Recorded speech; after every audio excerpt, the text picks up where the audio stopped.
Hello, everyone. This is Dr. Mary Lauder, and you are listening to the Since You Put It That Way podcast.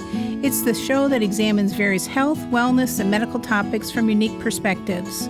We will be having discussions and guests that will cause you to pause and consider, well, since you put it that way. Hi, Dr. Mary Lauder here, and welcome to another episode of Since You Put It That Way. It's our podcast where we talk about things in the medical and clinical world, and we look at topics from a different perspective that might cause you to say, since you put it that way. Our guest today is Dr. Shyamaa Creaven, and she is a psychotherapist in Colorado. And she brings a very unique perspective to trauma, to understanding, the strengths of therapy, understanding how therapy can be a helpful tool, and maybe sometimes it's not so helpful. So this is going to be an interesting conversation that we have together. And I'm so glad that you joined in. And as always, please rate and review and give us feedback on the podcast so we can hear from you and engage in that conversation as well. So thank you for joining us. And without any further ado, here's the conversation that I had with Dr. Shyamaa Creaven on Since You Put It That Way. Welcome, Shyamaa. Welcome to our conversation in the podcast, Since You Put It That Way. So I'm glad that you're our guest today. And I think our conversation is going to be wildly exciting, enlightening, and captivating. How's that? Thanks for having me, Mary. Sounds like a setup for disappointment. I hope I can deliver, or that we will deliver. I'm sure that we will. So getting into talking about the importance of mental health, the importance of really understanding good quality psychotherapy, therapy, how it works, not just in a primary care in a traditional setting, but really bringing healing to an individual. Yeah. And really a person really getting well. I think of the statistics of two things, about 30% recovery rate when we treat folks with depression and anxiety. And that's not a high rate when I look at that. And I also think of the statistic that I've heard that of 100 individuals, one person needs a psychiatrist, 24 people need a therapist, and 75 people need a coach. And so that's kind of something that is used and has piqued my curiosity as I've shaped my practice, my communication, my understanding around this very important topic, because I treat emotions in my practice, as you well know, and actually, share our work together as colleagues, in which I'm deeply grateful for. And Ditto. one of the reasons that I wanted to be able to have a conversation with you and have you on our podcast to interview is because your perspective is just very important. And I think what you have to say is very important. And so I just want to have that opportunity to have that conversation more in the open and maybe even the Wild West. Who knows? So share a little bit about your background. How did you get to be the type of therapist that you are? Where did it come from, etc.? Where did you come from? Sure, great. I'd be happy to. There's lots of places to start that story. I think I will start it with high school and three authors that stayed with me. One was Viktor Frankl and his book, Man's Search for Meaning. One was Carl Jung, Memories, Dreams, Reflections, so his autobiography rather than any of his theory, although his theory was woven in. And then the third book was a book called Spiritual Emergency, which was looking at psychiatric and clinical data and mapping it on to other traditions, spiritual states, or shamanic, tantric spiritual states. So those three books in my late teen years were really influential in sparking curiosity and mapped onto things that I was already very interested in. On top of that, I started meditating at that same time at a place called the Vedanta Society, which is a Hindu non-dual meditation community, a Hindu non-dual spiritual community, let's say. So all of those coming together, pretty agnostic, Southern California, upbringing otherwise, pretty introverted, shy, going my own way kid, and just started rumbling in me, I would say. And studying psychology, I started by studying anthropology, but studying psychology just seemed much more natural to me, given that I was already looking through a particular, I would say, for lack of a better word, I don't like using words that tend to be underdefined and overused, but already, I would say, on some kind of self-formed spiritual path. Hmm. So psychology just fit as a nice complementary vehicle in there. I ended up studying abroad. I studied in the University of Brussels, Vesalius College. I studied in India, and then finished my degree in the US. I became a psychotherapist and I became a Gestalt therapist because, again, that seemed like the broadest vehicle for integrating both mindfulness tools, which was a burgeoning field of research in mindfulness-based approaches, um, and I'll say my particular understanding of how I could be most helpful. I went on to get a PhD in theology, oddly enough, because I started to feel the narrowing, almost the suffocation of the field of psychology. And I'll talk a little more about that where it's relevant to wherever we go today. And I instead, because I'd been working in the area of trauma, again, another word that's overutilized and underdefined, or defined in so many different ways that it risks losing its central meaning. You'll find I'm very opinionated on some of these things, by the way, That's and good. I get I'm paid for my opinion, happy so to be I'm candid. you're in a good crowd for that. I really wanted to go instead and look at theodicies, so ways that suffering is held or understood in a larger frame in traditions that have, at least for thousands of years, some for hundreds, but often for thousands of years, grappled with what suffering is here in this world. So I wanted to study theodicies and I wanted to study interreligious dialogue. Interreligious dialogue because I started to feel that even the maps that we were crafting in the field of psychology were, in a way, simply a belief system that may or may not map on to the worldview of the person that I'm sitting with and aim to help. So I wanted to understand interreligious dialogue to be able to work within a person's religious or spiritual world, but also to hold more loosely these psychological maps that I had been invested in. So it was a personal challenge as well as a challenge to myself professionally. And I love that I got an interdisciplinary degree in theology. It served me very well in my practice. Mhm. Well, it's interesting you talk about the mapping of psychology because, when I, as a physician, would send someone to therapy, I'm always thinking of kind of like cognitive behavioral therapy because that's what we're trained in. And then, finding what I would say, well, what kind of therapy does a person do? And so there's as almost like many maybe veins or flavors as there are therapists, perhaps, and even the interpretation of that. And I find that kind of fascinating. And I find sometimes too, and this probably would be a concern or even a criticism, a patient would go out to therapy and come back and like they would say it doesn't work for them. It's not happening. They aren't getting anywhere. And that is, I think, one of the first things that I have a question about. Why, or have you seen that? Um, in my practice, I rarely see people not get any difference or improvement, but that is how I engage the patient and also my belief about healing and how a person can get well. And so I don't know what your thoughts are on that side of that I have a number question. of thoughts, and I'm going to capture three of them. One is hearkening back to one of my mentors in the Gestalt field. Her name was Laura Pearls. She's one of the founders of Gestalt therapy theory. And Laura Pearls had this notion, and I think many therapists fit this notion, let's say it around the genesis of Western psychology and Western psychotherapy, let's put it that way, which is that a therapist should be an incredibly well-rounded person.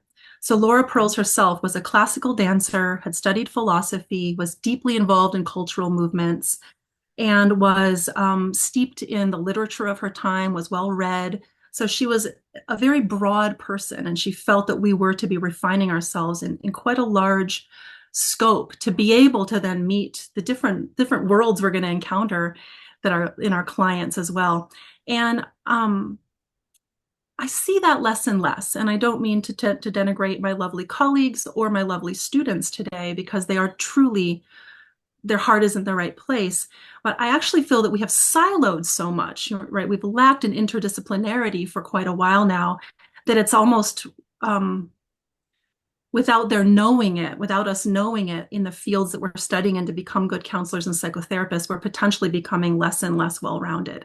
So there's that, which I believe in the work that you do, which is holistic and integrative, and in the work that I attempt to do, there's a sense of wanting to think broadly and interact across lines of not just discipline difference, but lines of ideological difference. I want to talk to people who oppose what I'm saying. I want to understand a different point of view. And I see less and less skill in doing that. So that's my second point, which is maybe less and less skill in speaking a lot across lines of difference and differing understanding of what's going on. We even have data that indicates, for instance, and I don't mean to take this politically at all, but that, for instance, at higher and higher levels of education, there's less and less political variance. So we don't even have, let's say, conservatives and liberals speaking to each other at the PhD psychology level. We have a bunch of liberal people all talking about progress. Groovy. I've often dug that, but I actually think there's a significant loss and not rubbing up against each other. So that would be number two. And then number three is probably along the lines that you encounter in your practice when you refer out to people like me, psychotherapists, which is that there are a lot of different approaches and what's going to fit what you're noticing in your client and what your client needs the most. Is it going to be some cognitive tools? Is it going to be some somatically based, let's say physiologically bottom up? We can talk a little more about what I mean by that later. Type of approach? Is it going to be something along the lines of a more depth psychoanalytic type approach? And these are all really, really distinct, lovely forms of therapy that fit for different needs, goals, and clients. Mm-hmm. Okay, so the three things. So thinking about being well-rounded, I would agree with that wholeheartedly. And I would say we see that mirrored in medicine, where, I was considered a non-traditional medical student because I had a degree in sports medicine and spinal biomechanics, and I entered during graduate school. I was considered non-traditional. Well, Um, and I love what you do, so I'm gonna yeah, remember that. Go for yeah, the non-traditional. yeah. And so, fair to say, I'm probably non-traditional from other reasons, but that just happened. They just happened to tag it to my degrees. And so I would agree with that well-rounded. I think that's really important. And then speaking across the lines, I also think that that's super important because in medicine, what we see is now everybody walks and talks the same way. And that's driven in our world by the insurances, which then has its roots in other levels of business and care and driven by lobbyists and different things, that way. And so that brings it all kind of really narrows and silos things there. And I think the other thing that disrupted our world is the electronic health record. Or how fun was the day when you could just walk into the physician's lounge and chat, talk with the internist, talk with the pulmonologist. Hey, there's your favorite cardiologist. There's your cardiothoracic surgeon, there's your orthopedist. And we're all in there getting coffee, off to go do rounds. And we touch base on 4, 5, 6 different patients. Yeah. And so you had that communication, you had that well-roundedness. And now you pass your patients off to a hospitalist who then has a specialist and subspecialists, and then all the communication is electronically, and there's literally no conversation. Yeah. And so, so across those lines too, not just politically, but with psychotherapy now, there's like layer upon layer of informed consent to even get to Indeed. communicate. Indeed. Yeah. And I don't know, I'm not able to treat the patient without addressing their emotions. I have come to that conclusion I know. You're excellent. 125%. Yeah. Yeah. Along the line of what you're naming, and you probably see this in medicine as well, and our fields, of course, overlap in various ways, and our work has been overlapping, which is wonderful and rich, is that I really enjoy working collaboratively, and I am happy to yield to a different way of understanding or acknowledging something that's going on. And if it can get a person fat more quickly to their goals or to the way that they want to live, I don't need to hold on to my particular map or perspective for a second longer. And so I will reach out to therapists that are maybe treating someone in a particular way, their family therapist or their cognitive behavioral therapist, and map in my work to their work. And I find resistance to people doing that. They're just, no, I have this understanding. This is what we're working on. Don't sort of contaminate the container. And I'm really excited when I can say, hey, I'll do this little piece then. I'll plug in some EMDR to this pernicious somatic piece that isn't relenting because I really dig this cognitive piece that you all are working on. And I feel like we could fit together here. And I'm not saying people should have a million kinds of therapists.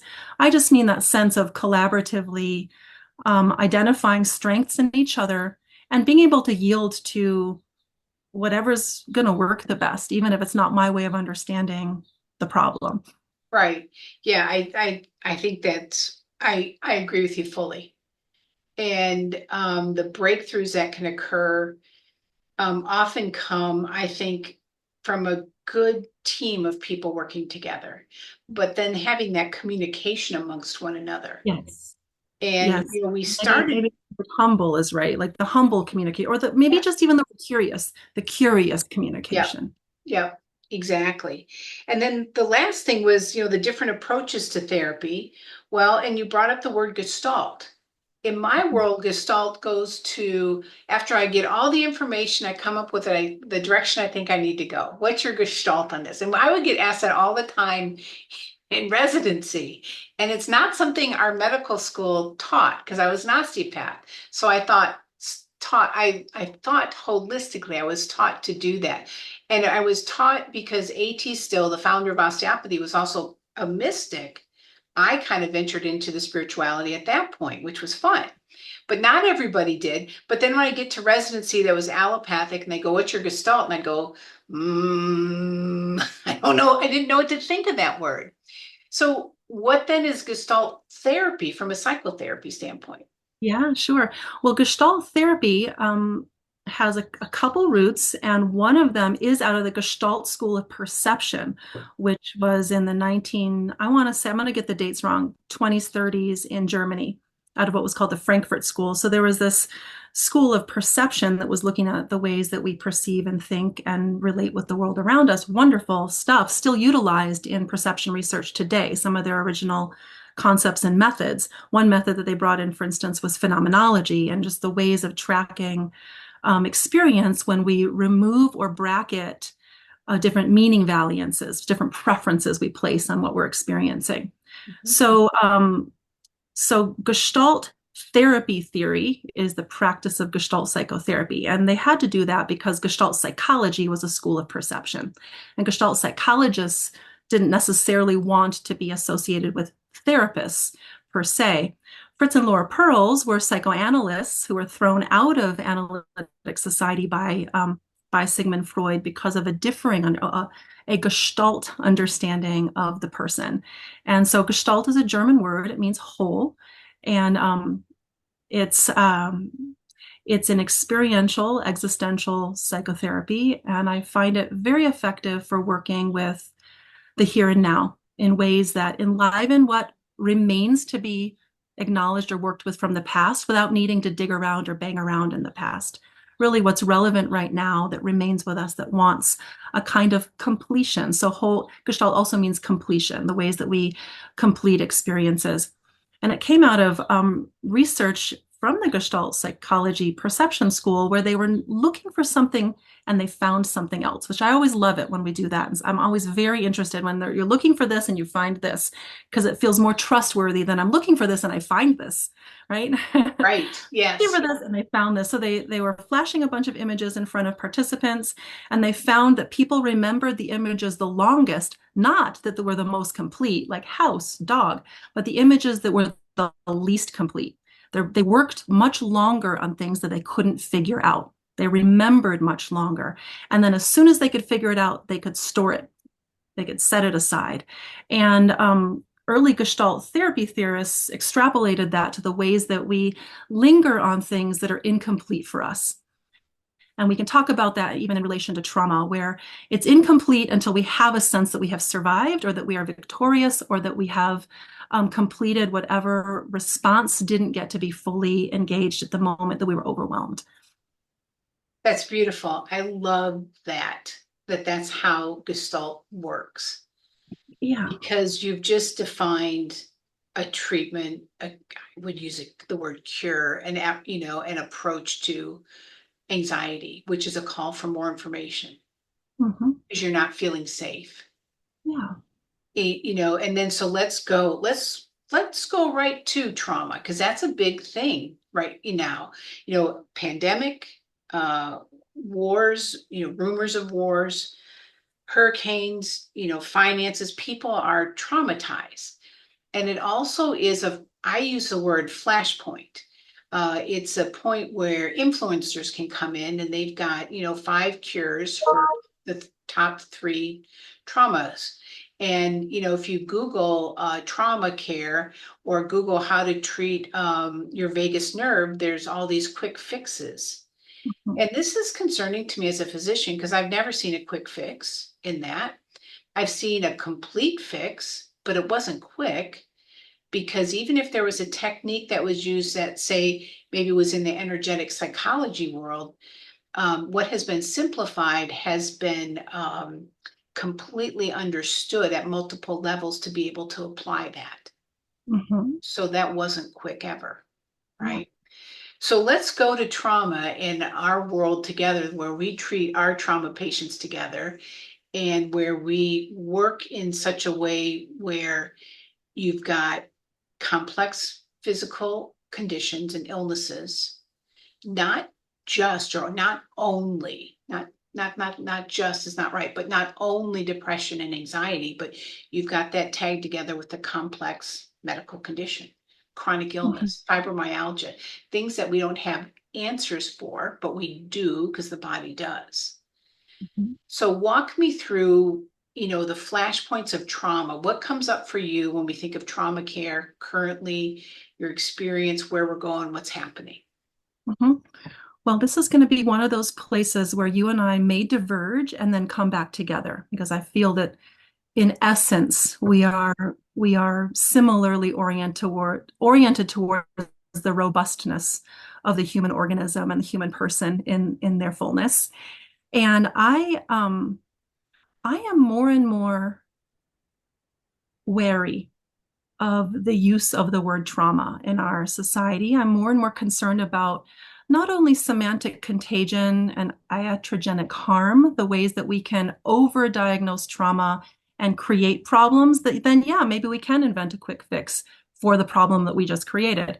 Um, because I worry that we're going to start to tell the wrong story about Yeah. human nature and human capacity. I actually feel that we are well equipped or have been in the past. And if we're not now, we need to look culturally at why we're not. We're well equipped to handle pretty challenging situations, pretty extreme situations. You mean And as humans, right? As humans. humans, Yeah. as Right. humans. And so when we're not meeting that and we're seeing trauma left, right, and center, there are a couple big questions. Are we overdiagnosing trauma? I'm going to say yes. You can fight me on that if you want, no problem. We can have a fuller conversation. Yes, because we've expanded and dilated what gets caught under the word trauma at this point. It's called concept creep. We've just really stretched the margins significantly. Second is have we lost something in our technological time, a kind of robustness that we would house under the category of resilience that we want to reinvest in rather than putting our emphasis on trauma, we'd put our emphasis on the skills capacities that are getting lost that we want to re-engage or re-establish. People are getting less and less well the more mental health services we employ in every single environment. And there's a problem there. There's data that shows that as well. Now, people could say, oh, well, it's because more and more people feel comfortable to share their mental health distress. I think that the leap is a bit large to be captured by that.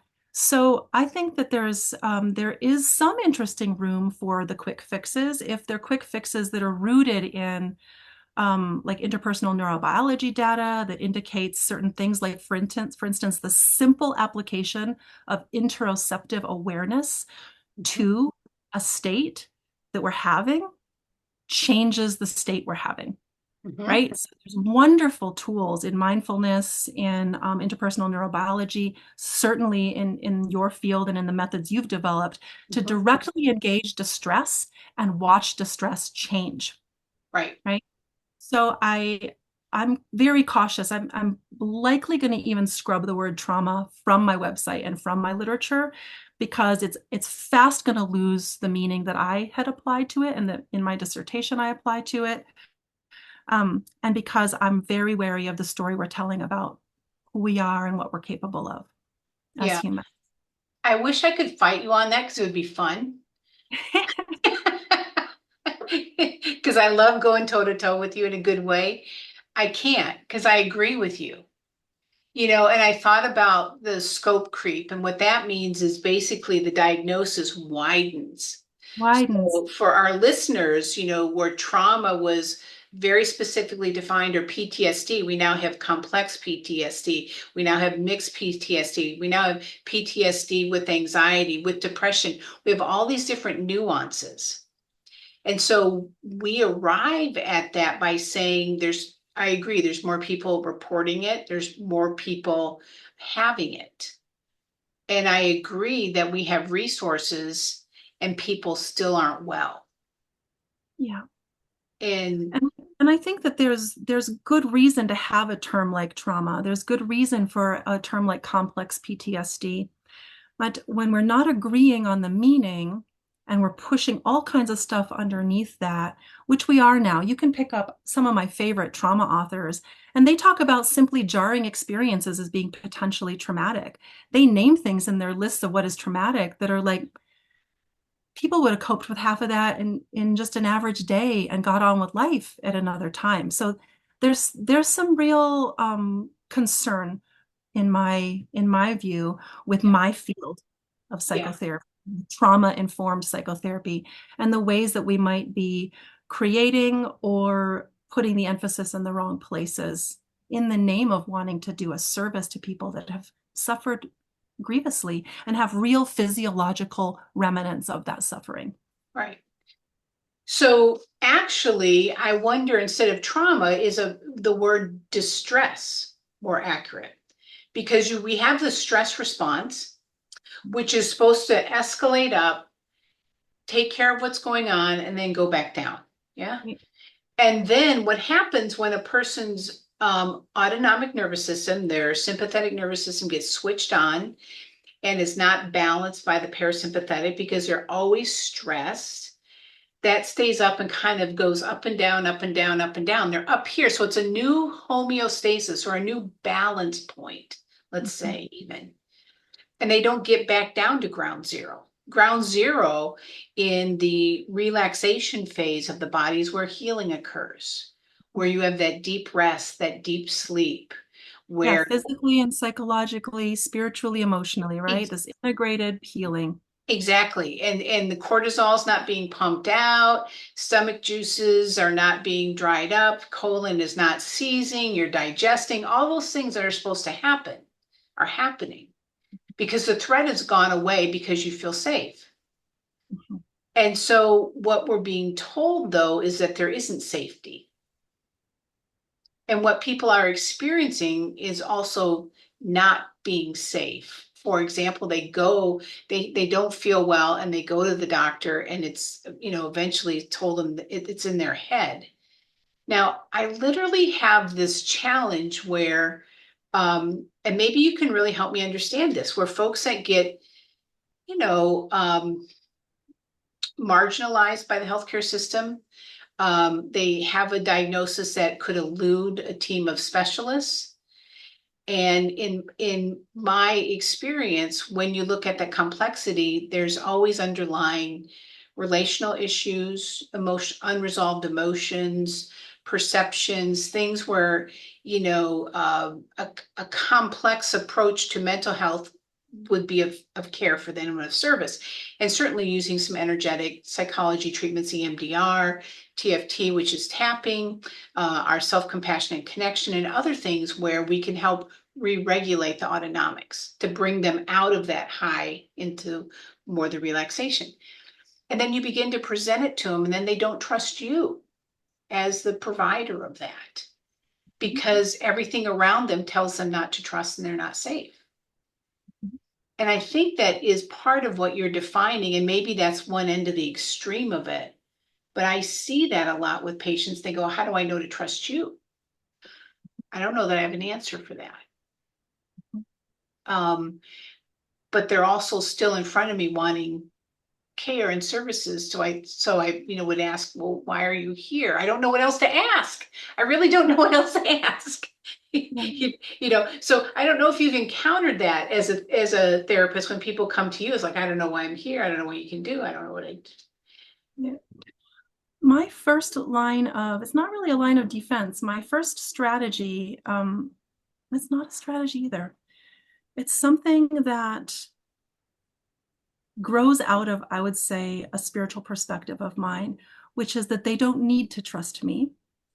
Um, Okay. if, if they're willing to engage some of my knowledge and expertise and some of the things I'm going to show them, at the same time that I'm asking them to just try it on or play with it, I'm investing in their trust in themselves.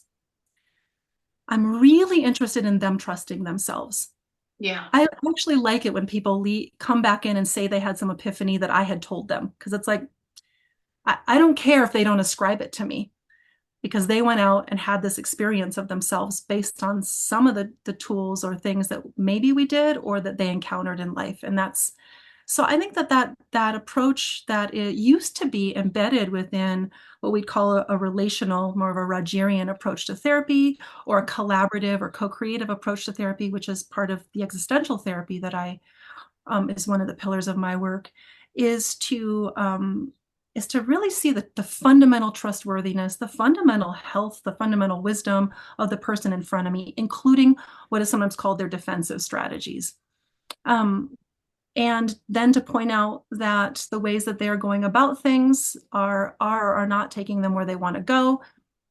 They don't have to actually trust me. They can just try on the things that I offer. And if the things that I offer get them any closer, they can still not trust me. They can still ascribe it to their own great effort or something. It doesn't matter that much to me.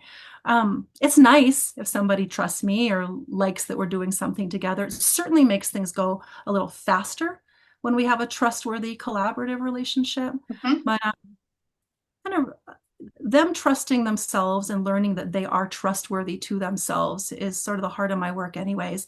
When you think about trauma, for instance, and the ways that it can disrupt a person's trust in life, trust in others, and trust in themselves, because they get wary of the signals their body is sending up to them. Signals that, from a Gestalt lens, seek completion, seek a resolution. They are Right. wise signals for the moment they started firing.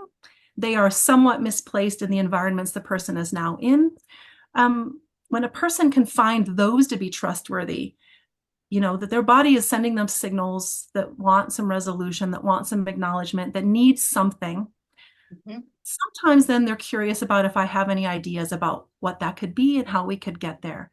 And as soon as people see and feel that they're getting somewhere, it's really enough. And I would imagine in your work as well, Mary, because you are exceptional at helping people arrive at results for themselves. Yes. And but I think you described it very well because I I teach the patient that their body has the inherent capacity to heal and you can trust that.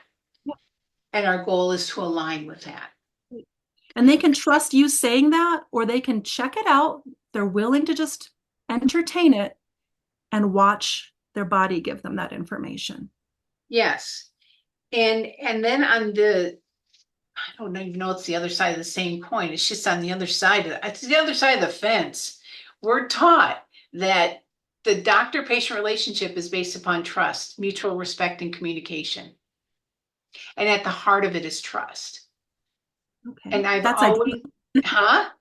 I mean, that's an ideal, but then there's only a certain faction of people that we're helping. I think that's what I run into. I Yeah, think that's the very thing that I run into. And honestly, if I can be really transparent, I'm shocked when people don't trust me. I'm like, what else would I be doing but helping you? You yeah, know, I mean, it's just, it's like, I mean, that's, that was the oath I took. And yeah, that was a right. sacred oath, you know? And I almost get a little verklempt about that because I mean, that's something I take extremely seriously. Yeah, Now, I don't want them to trust me to the extent that they don't trust themselves. right. Or sort of the white coat thing where they're supposed to trust you just because. That's right. Because they can trust me that I'm going to walk alongside them and reveal to them, with them, seeing themselves, what their body's saying, what their heart is saying, what their soul is saying for their journey, what's right for them, not what's right for me. Someone said recently, well, this is, you want to do it this way because it's your way. And I'm like, no, no, no. This is what your tests show was what your body's requesting. This isn't my way. This is your way forward. And I think that's totally lost in the Western world of medicine, totally lost in the paternalistic approach that still exists and the insurance world that drives the decision making. It's certainly true that people are more and more suspicious of Yeah, your field and more recently my field. And I I was at a conference a few weeks ago where there's a presentation on a book that just came out called Bad Therapy by an author named Abigail Schreier. And there's pros and cons to that book from my point of view, although I like that she dared it. I really do. yeah, And I remember people in the crowd, many of us clinicians, wonderful clinicians, being highly critical of a journalist daring to critique and somewhat limitedly critique what we do as therapists. There's a lot of things we do as therapists that she missed, and certain things that she stereotyped that we do as therapists that are just a very small portion of therapy and therapists. Nonetheless, my biggest statement to the group of people that I was with is that we deserve critique. Everybody has the right to critique us because everybody is involved in this churning psychological culture and this churning medical culture that we live in. I believe we deserve critique right now from every corner. When that can become a robust dialogue, we change hearts and minds because we're open and available, and we actually have to implement changes as well. yes, yes. I think that's a really good point. So going a little bit deeper, but sideways a little bit about trauma. Sideways, yeah. Yeah, what doesn't to kill you makes you, Kelly Clarkson would say, stronger. That was a hit song that she had that I love that song. So would Nietzsche. Yeah, That's a quote by Nietzsche. Yeah. yeah, but the way the culture right now seems to be what doesn't kill you makes you weaker. Right. Right. I'm going to That's leave it there for you to step right into that. Yeah, I'd be happy to. That's absolutely the downside of the over overuse of trauma-informed care and the ways that a good intention um, may be yielding a bad result. Um,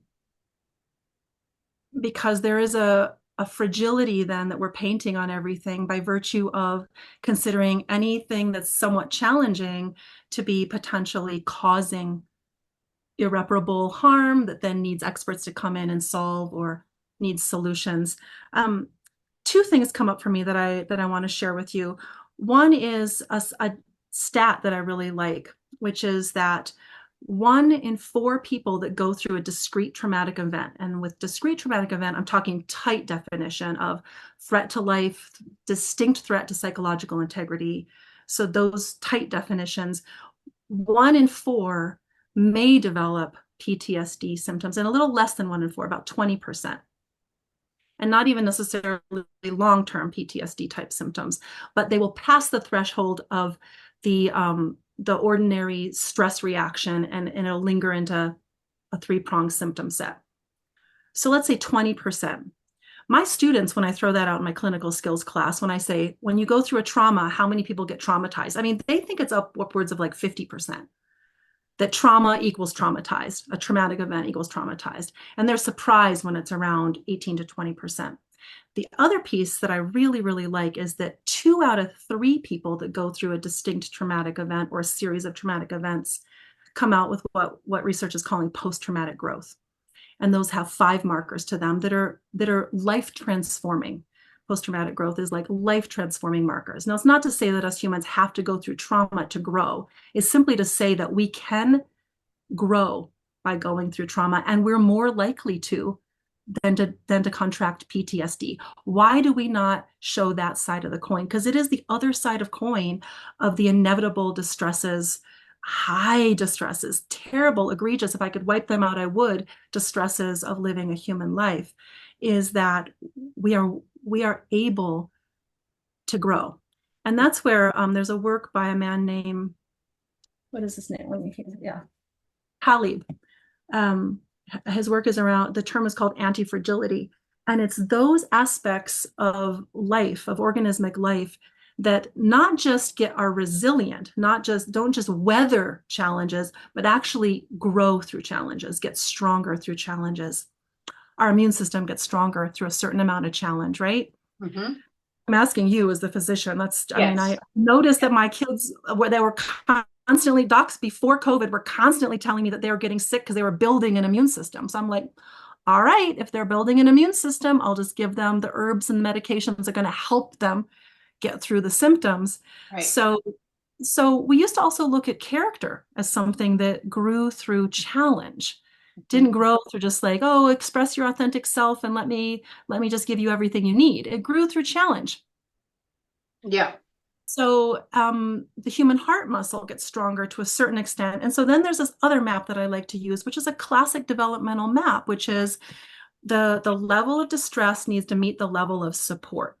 So high distress, low support, we could have overwhelm. And when we tip into overwhelm is when we tip into traumatic stress type symptoms, right? It's Yes. beyond our Yeah. capacity to integrate, and we're not finding the supports to do that. And that's internal supports and external supports, Yeah. relational supports. High support to low challenge yields low growth. It takes longer. They don't learn it as well. I can see that in my kids because I'm still on the tail end of the sort of helicopter parenting where you just make sure that nothing ever disturbs or harms your kids. So if we put those together, this notion of anti-fragility and this piece around we need a certain amount of challenge ratioed with a good amount of support, I feel that we have a really nice pro capacity map for helping people weather difficulty. So what I do with people is when they've gone through something traumatic in their mind or in mine, like they map on to the symptoms of PTSD. Many people coming in fact, 90% of people coming in nowadays that say they have trauma don't map onto what we would have considered like a diagnostic category per se. They just feel distressed by their experiences, which is valid, which I respect. But it's that softer understanding of trauma. Still, increasing support for integrating or digesting or relating with that experience is like the main thing that I want to do. And that's relational, spiritual, integrative, a physician like you that could actually help them understand the innate health in their system and how even things that seemingly are going awry are actually some part of their body's wanting to correct itself. I might be saying wrong, and I would be No, I happy think to. you're saying that right because the body always seeks a homeostasis. Right. So And same so emotionally and psychically, psyche wise. one of the things in trauma I'm going to insert here is they say, well, in trauma, cells are either turned on or turned off. I can't find that in the literature. That's really old thinking. Yeah. Because if that's true, we have been dead. As soon as we're traumatized, we're dead. So Yeah. pardon me being so frank on that one. It's just not true. Um, it's just Right. it's homeostasis. The body has this amazing capacity to adapt, Yeah. and this adaptation keeps us alive. And then we're always seeking that safety. And when we find that safety, we relax again. So what you're teaching and what we would teach would be resiliency. You're correct. Finding that safety, finding resources. What are your resources for resiliency? Right. And the thing that we often miss is that many of the resources that were once present, even in much harder times, people live hard ass lives at Yeah, different they points, did. Yeah, they did. right? And is social nets, right? Relational support. So the co-regulatory things that happen in community that are just natural, and you almost miss it until you're missing it. You Hmm. almost don't know that it's regulating and supporting you until you're isolated and Right. struggle. So increasing social supports, increasing spiritual or religious supports, increasing, of course, capacity to trust your own physiology, your own nervous system, etc. Yeah. Yeah. Now you mentioned five things in the areas of, I think it was in resiliency or the post-traumatic markers of Traumatic. growth. Yeah. Yeah. You want to What, know those? yeah, yeah, that would be great. I thought you might, and I have a memory wane right now at turning 50, so I wrote them right here. Yeah. And this is out of really solid research. This author, Stephen Joseph, is one of them, but we've got Tedeschi and Calhoun. We've got research all the way up to date. And the five markers, at least, are increased sense of personal strength. Hmm. Person realizes what they're capable of weathering and living through. Hmm. Strength and value of relationships. People become deeply aware of the importance of relationships. Hmm. Greater life appreciation. People can come out of traumatic situations in awe of life and in awe of the wonders of life, and that they get to live on into it. Um, a new sense of purpose or possibility. You look at this with people that overcome trauma that want to become a therapist, want to become an addictions counselor. There's something, they're rearranging what they think is important in life, not by virtue of grabbing onto that per se, but they're looking for the thing that's going to be more meaningful to do with their lives. And then a discovered or deepened sense of religious or spiritual faith. And there's a quote that I really like, actually. Let me read it. Let me read it to you. Spiritual and religious struggles are highly correlated with psychological decline or growth, including and especially post-traumatic growth. That's why I would say at the heart of traumatic struggle, I see it as a spiritual issue.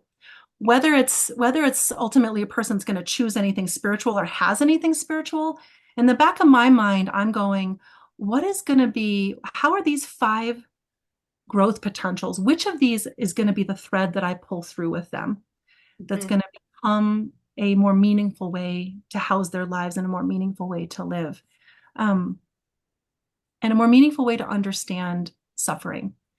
And sometimes it is people truly turning back towards their faith, pulling their faith through. Some of them are happy to be with a therapist that is ready to center their faith and have that inform and grow and expand around the experience that they went through. Um, but yeah, those post-traumatic growth markers, when I teach that to my students, first of all, in their third year in a clinical program, they have not learned about post-traumatic growth. And yet we have as good a data on post-traumatic growth as we have on many of the kinds of therapies that we apply because we are a soft science. But also when I help them identify that even as they're working with distress, they're looking out for within the distress, the seeds of the growth they can help them pull through.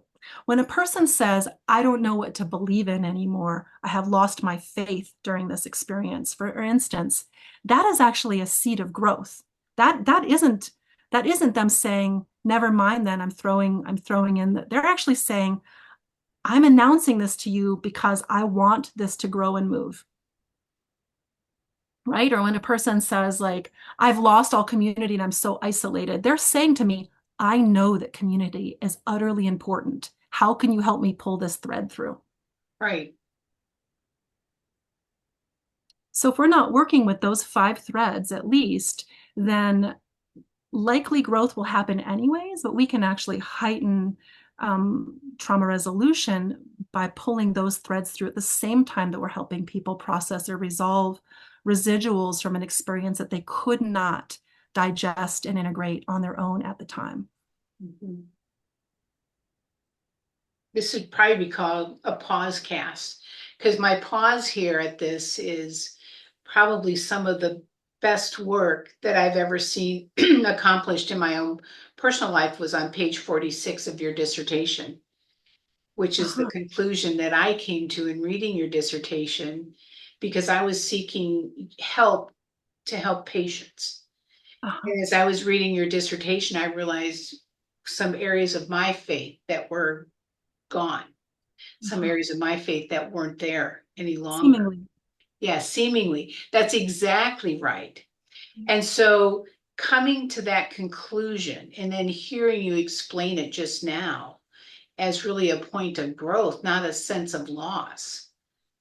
And then having that opportunity to reinvigorate that in Yeah. my own personal life was one of the seeds that pulled me through very much a lot of grief, protracted grief, and some very difficult things that I had faced, that were pretty confounding.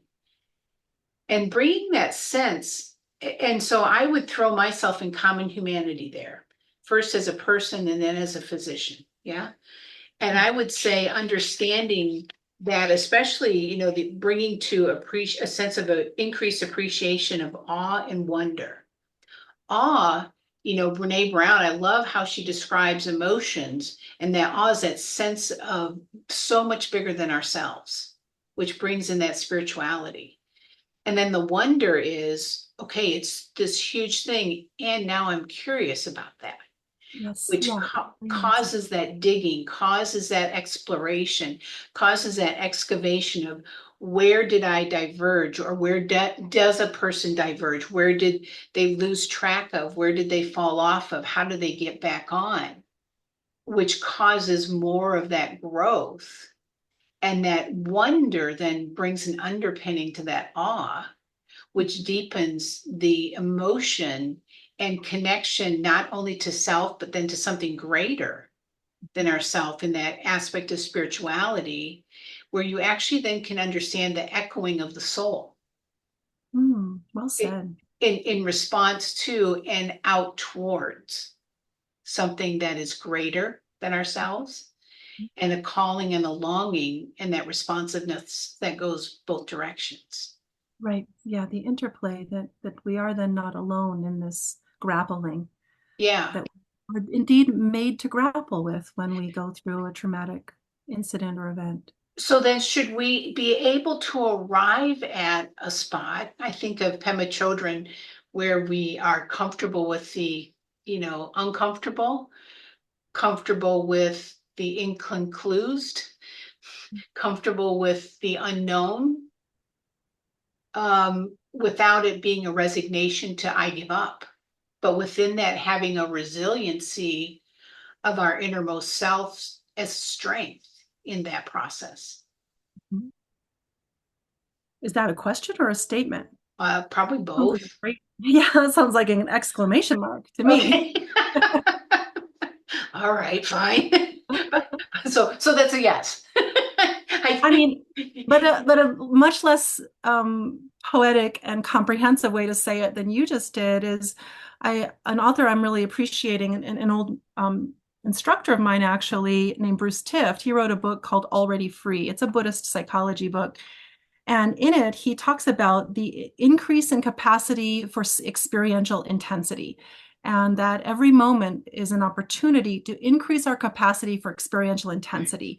And that takes a certain amount of resilience. And I'm going to hearken to our friend, our shared friend at this point, Ariel Schwartz, who defines resilience as not a trait. This is her quote now, not a trait that you either have or don't have. Oh, I'm just a resilient person or not, but a set of strategies that can be learned and practiced and engaged deliberately and eventually through just become sort of somatic and psychic and cognitive memory. We just have those capacities. Mhm. Uh, he talks about increasing the capacity for experiential intensity, not as increasing our ability to like have fun and be groovy and enjoy stuff, but our capacity to stay with the inevitable trials, tribulations, suffering, and despair of the world.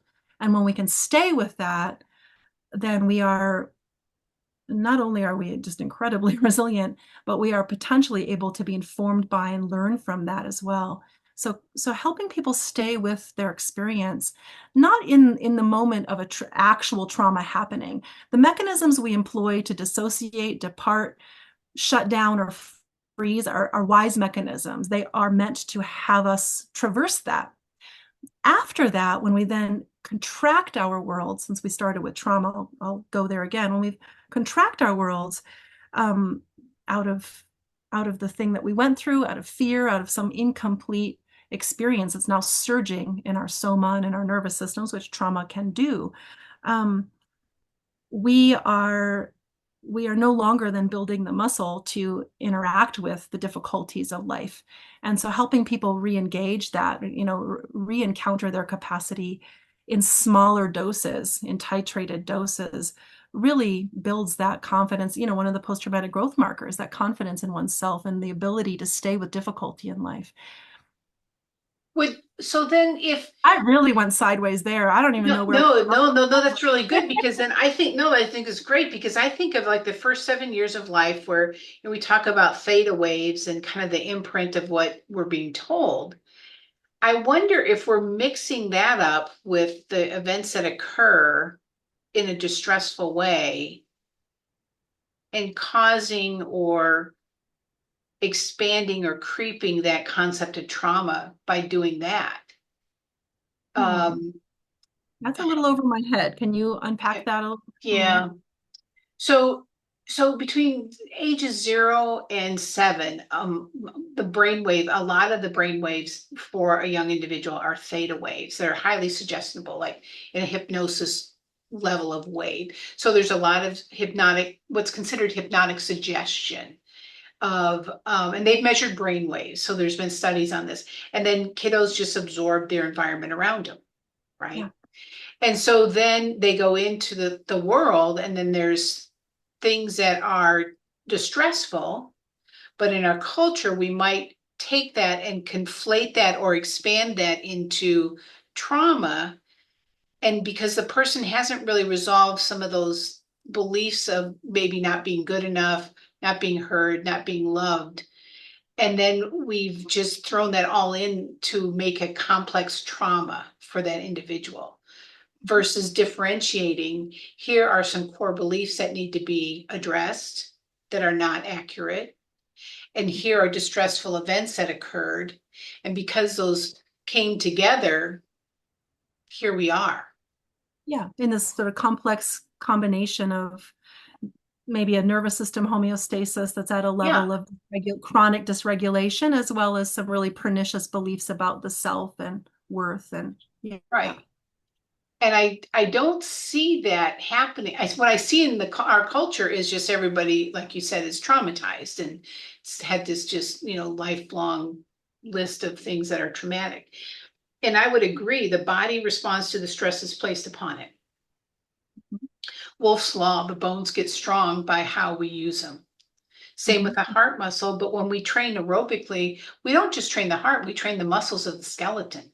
yeah. It's all working synergistically together. Right. And you need recovery, and that's driven by our genes, our amount of recovery that we need. And so it seems really the more we know who we are, we can work with who we are, which would bring in the idea and the concepts of genomics. Or do you do like endurance activities, or are you more of a power person? Do you need longer to recover? Does your training response fast, or is your training response slow? Do you need to go more towards keto, or do you need more towards meditation? We can literally find that in our genes. Wow, wow. And, and it would seem kind of simple to me to follow that versus saying, here's a good idea. Because what gets us into trouble often as humans is, well, it seemed like a good idea at the time, and it really wasn't. And then taking that with an understanding of core beliefs, where, the work of resiliency strengthens actual positive core beliefs, and we deal with the core beliefs that aren't true. Mhm, And I don't even know that I'd call them negative. They're just not true. mhm.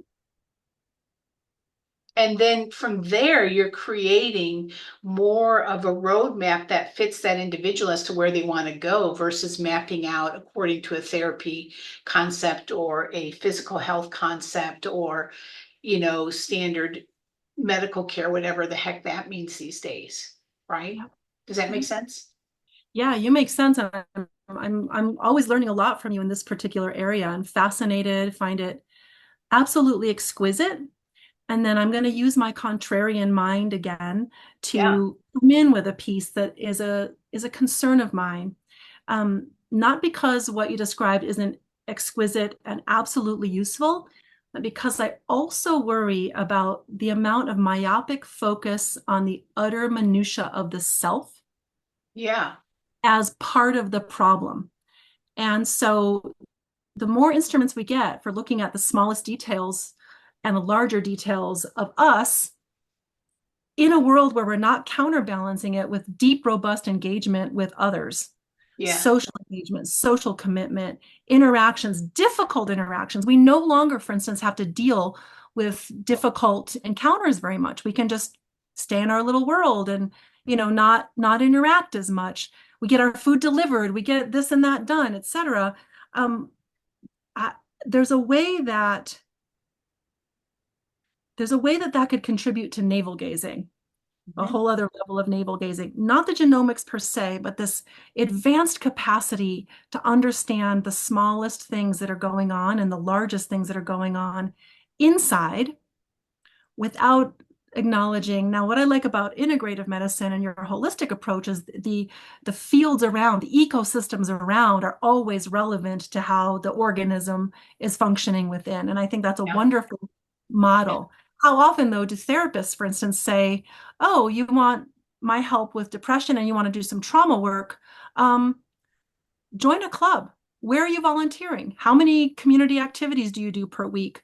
Is there a book club you'd like to be involved in?" And I think we need to do a lot more of taking the Well, focus off of certain aspects of the yeah. self. So I I think we're in a bind in our work because you and I have certain instruments that we can go quite deep and right to the heart of certain things.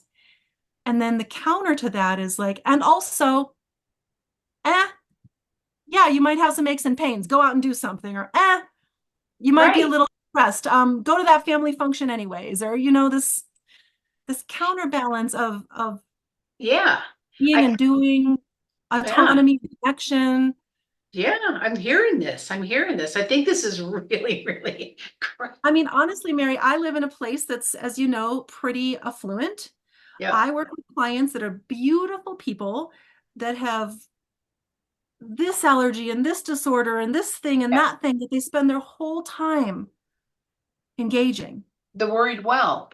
Yes, and even not so well, but not getting better by all the Yeah. means they're throwing at themselves. They take a vacation where they volunteer to do Habitat for Humanity, and half the stuff they suffered with didn't go away, but it didn't bother them. Right. I think that's a very valid point. And I think sometimes when I'm faced with that, what I throw out is, well, I'd like to start with the best statistic I have about my patients is that 100% of them die. And they look at, I said, hopefully just not soon and on my watch, but or something that I've done.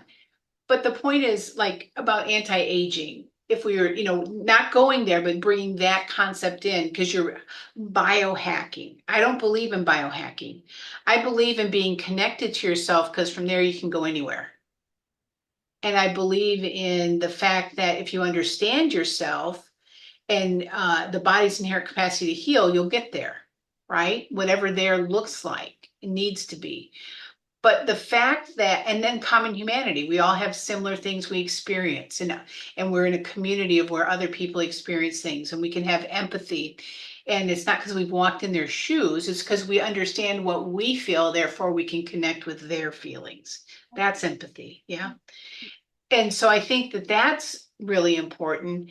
And then the concept that the body is always seeking healing and the horizontal with our eyes, and we don't have to watch our cuts heal. We go about our business because the body has We this apply inherent, good medicine and we go about our yeah, business in the world. Yeah. yeah. And so that's where I think, because it would be, there's a song that's sung by One Republic, about I every, love your references that are like, oh God, how does she know that song and I don't? Yeah, it's like, every bone I break, may I break it well and may it heal well. And everything I engage, may I have lived my life to the absolute fullest, you Yeah. know? And somebody said, well, what if you don't get to where you're going? I said, I'm on the path. I'm there. Doesn't Yeah. mean I've seen everything yet, but you can put it on my headstone. She did it. Whatever, I did it all. And that's actually kind of what that song's about. I did it all, you know. And you Um, wouldn't want to miss a thing, right? You wouldn't want Never. to miss a thing. You don't want to, I mean, certainly we can talk about experiences we wish we hadn't had, but this sense of Yeah. like being in this outrageous world where it's all Yeah. here. Yeah. I want that fully human experience. And that includes, to the extent that you understand emotions, defines the extent and the richness of your experience. Yeah. So the more that you can define that, and that actually takes you away from navel gazing, Yeah. takes you into awe, into wonder, into anguish, into grief, into joy, into foreboding joy, into all these different And that things. you can live that experience. It Yes. is part and parcel of the mix. You can do it versus, Yeah.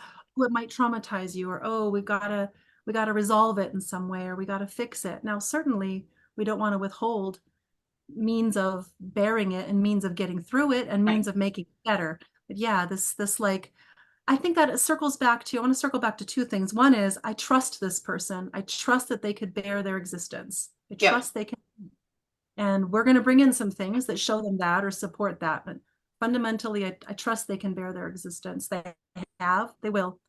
The second thing is, you know, when we focus on something thinking it's so difficult, and even that like it's something that shouldn't have happened, we actually remove ourselves from the human mix in a certain way. I have a client, for instance, that sat with me and a long time ago, so I think I can name it now and it wouldn't circle back to anybody in particular because I've heard this enough, that had gone through an experience that she thought was so devastating and very few people ever experienced. And when I shared with her the stat of the amount of women that go through that, and that she is now part of a community of people that know that experience, she can look into the eyes of other women and be sure by about 30 to 40% that she has lived something they have lived, and she is now part of something. It absolutely changed her holding that as a traumatic experience and instead holding it as a deeply suffering, unifying experience. And that's a different narrative, and that has a different arc to it, and it goes in a different direction. It does. And then I do frequently invite people to join humanity. Welcome to Right. common humanity. Well, welcome to what people go through at this stage, at this age, with this genetic background. Your ancestors gave you a lot of great stuff. They also gave you this, Yeah. like Which is why we're meeting today. It's what, yes, exactly. And so it becomes a part of the story. It doesn't have to be the story. yeah, it's And just one folded into the outrageousness of getting to be a human. right. It's a huge privilege to be a human. It is. It's exquisite. I wouldn't want to miss it. I wouldn't trade it. Yeah, I wouldn't either. Um, I get so excited I want to do it again and do I do mean, other carry things. on. I want to circle back to two things. One is Yep, you started us on some stats around 1 in 100, 30 in 100, etc. The one yep, in 100 for a psychiatrist, yeah, I believe it. Exposure to toxins, epigenetic stuff, etc. Absolutely. Mental illness, part of the mix, got it in my family, grew up in a halfway house, saw it as a pernicious situation that had some systemic elements to it.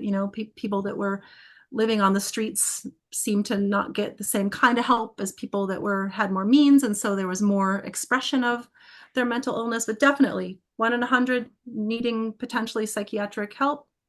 Okay. um but the 30, did you say 30 out of 100 needing a therapist? no, 24 of 100. 24 of 100.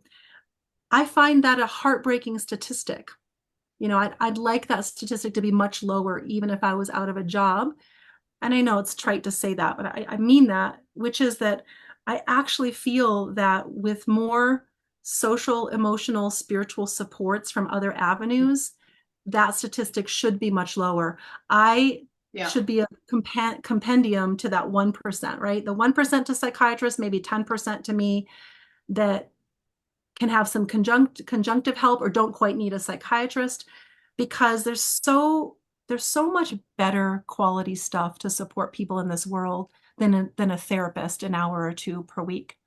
I wish that we could pull some of that back in that got lost, or invent along the lines that supports that, versus my field continuing to grow and more people continue. I mean, I have a therapist, my friends have a therapist, their kids have a therapist. It's great. It's cool Like stuff. it's like I Oprah, wish you that have a was therapist, full. you have a Yes, therapist, you have a yes, therapist for everyone in the room. I therapist. don't feel that that's necessary. I really Right. don't. And Yeah. for short periods of time, like my role in people's lives should be absolutely time limited. I love it when I could be like, we arrived, you did it, I did it, we collaborated, great. But there's Yeah. so many other Fair. things that want to increase for people to keep moving with. And ideally, when they leave therapy, they're like, actually, I've got this now, I got that now, I got this now. See you later for a check-in, or see you in another expression of who we both are, etc. Because Right. that 24%, I it shouldn't be necessary. The Yeah. coaching part, groovy. I mean, if there's things to coach people in, there's all kinds of ways that life has become more complex, and there's all kinds of new stuff to engage. I dig it. I do. I mean, I think that coaches sometimes can draw some of that 24%. Psychiatrists maybe could take a couple more, and right in the middle can be just like this. I don't know what I'm even saying there, but yeah, that seems too high to me. Just It seems too sounds high. like you're saying you'd like a vacation. It's true that the pandemic caused a huge wait list in my particular niche, and Yeah. that's something that I think is true and real. I don't Yeah. disregard the need therapy. It's more that I feel that other other social things could be increased to come in around people in society, We and I don't wish have people we've got focus. artificial, yeah, and I think we need to come back for this conversation about, because I think we would have fun with a series called On the Couch. Yeah, You know, but I think we need to come back and looking at some of the reasons why some of the pillars of support are no longer there in our culture, and even pillars of expectation. And I think that would be, I think we should hold on that, because I think we've got that's a whole other conversation on some of that stuff. But if you're willing to come back, we can, look down the road to do it, because I think this is super important. Because I agree that in the resiliency, I think we've really knocked that one out of the park today in a good way.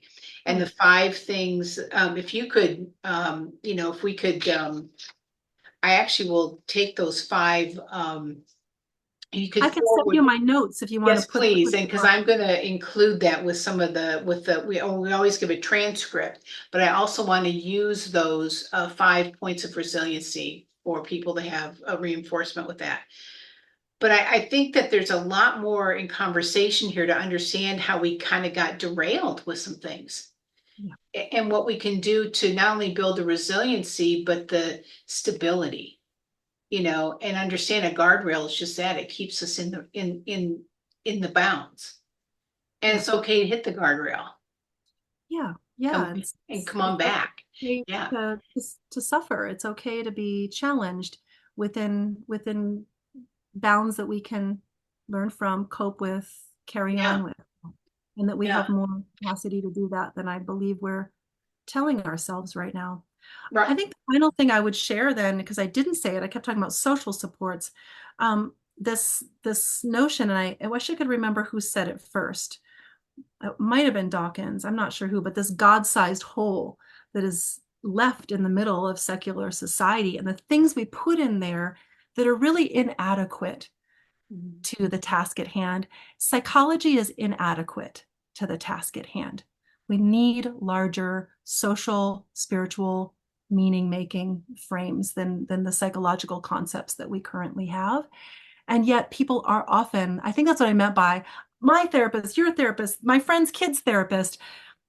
if there were people, wise elders that we sat with, spiritual traditions that were trustworthy to us, ways of relating that pulled and expanded us, much less of us would need to be seeing therapists, I believe.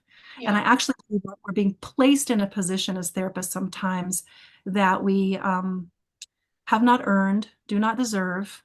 And I don't mean that we've done it on purpose, although I think maybe sometimes it's done on purpose, because the maps and the resources that we have are really flimsy compared to the questions people are asking and the resources available in nature and spirituality and in community. Yeah. I again, I wish I could find something to argue about, because it's fun, but but I agree with that. And I think seeing a broader context of, in my world, going just beyond what our cells are doing and what our physicality is doing, and the excellence of that, and how robust we are, to really digging into life and all of its meaning and all of its messiness, Yeah, yeah, and and connection to ourself and to others, into something much larger than ourself, that's it. Yeah. and And running that awe and wonder go well with that. yeah, Being in and awe running of what that the cells are doing. continuum. Yeah, running that continuum all day, and knowing that that is the human experience. Yeah, And so defining the human experience as being human. Let's do it. Let's go be human. yeah. So on that, Shyamaa, thank you so much for being here. Pleasure, Thank you Mary. for expanding on a lot of really important concepts. And I would like to have you come back, and we'll, To continue, be continued. yeah, going from there. So thank you very much. And thanks everybody for listening to this episode of Since You Put It That Way. Oh And my gosh, people are listening. That is yeah, weird. they are. They're listening and they're watching. Here I thought we were just chatting away. Yeah, that's exactly how it feels, and that's wonderful. So thank you, and we'll see you on our next episode. Thank you for joining us on the Since You Put It That Way podcast. Today's episode was written and produced by Crowded Table Productions. Technical editing, Malin Long Lopes. Sound editing, Jonathan Fiegel. Music, The River Jordan, written and performed by May Erlewine. Please rate and review our podcast as well. We appreciate your feedback, and hey, be positive, share the love.